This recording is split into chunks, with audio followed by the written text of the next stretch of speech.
Marque française créée en 1952 par Jean Rédélé, qui est d'abord un concessionnaire Renault, mais également un passionné de course automobile, qui pendant ses week-ends bricole des 4 chevaux. Et sur ces 4 chevaux, il fait des ajustements, des modifications avec une équipe de techniciens, d'ingénieurs. Autour de lui, il a déjà un petit groupe de passionnés. Et ils font des courses de côte. Et leur objectif, c'est d'aller toujours plus vite dans les virages. C'est-à-dire pas la ligne droite, mais dans les virages. Et ici, en fait, sont posés les principes fondateurs intemporels de la marque autour de l'agilité, de la compacité, parce que c'est une petite voiture, et qui font que la voiture est très agile. Donc ça, c'est à l'origine, c'est la marque.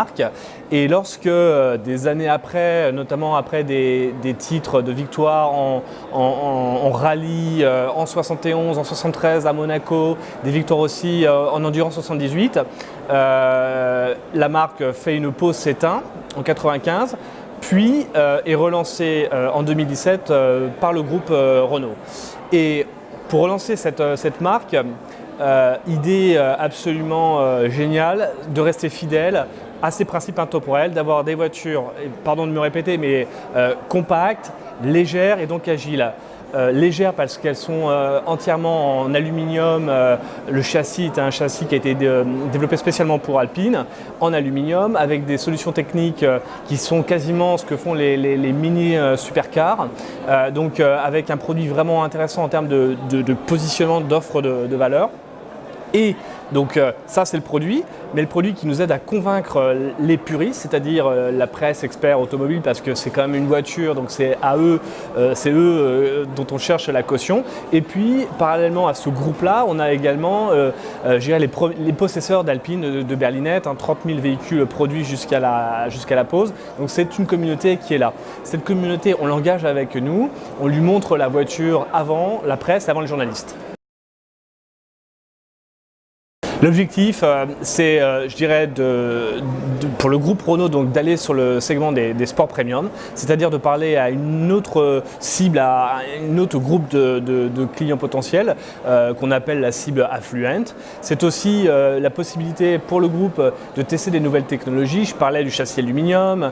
On a aussi des innovations technologiques avec les freins Brembo sur la voiture, avec le frein parking intégré. Un certain nombre d'innovation et de breakthrough qu'on peut tester sur la voiture. Donc ça, c'est le deuxième objectif. Le troisième objectif, c'est aussi de donner un effet halo sur le groupe Renault et qui marche à plein en ce moment lorsqu'on voit les retours de la presse anglaise, par exemple le magazine Autocar qui attribue 5 étoiles sur 5 à une marque française, c'est du jamais vu. Pareil, la presse allemande qui dit attention, gros challenger pour Porsche. Donc voilà ce que donne aussi la marque Alpine au groupe Renault.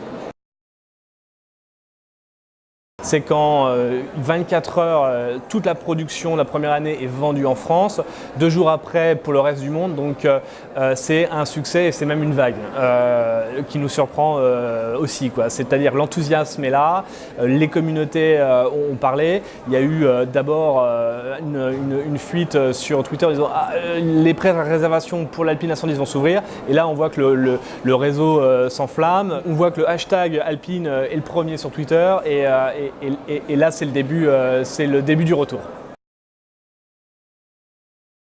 Alors pour parler aux communautés, le mieux, je dirais le moyen qu'on a trouvé, on n'a pas trouvé meilleur moyen que le digital, parce que ça nous permet d'avoir quasiment une discussion fine avec nos fans. C'est un moyen très démocratique parce que tout le monde a la parole et peut réserver une voiture et parler à la marque. C'est aussi un circuit court et je pense que c'est ce qu'attendent les passionnés d'automobile, les passionnés de sport, d'avoir ce contact direct avec la marque, de pouvoir avoir finalement la marque comme un ami, quoi.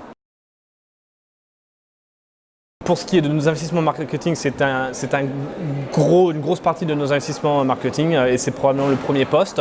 Si on compte tout l'écosystème avec le web, la production de contenu qu'on fait pour les réseaux sociaux, c'est évidemment clairement un des piliers de notre marque. Mais ce n'est pas l'unique pilier puisque le digital, c'est une partie. C'est un peu la discussion que vous avez tout au long de la journée. Et à un moment, il y a des points de rencontre que sont des événements qu'on organise.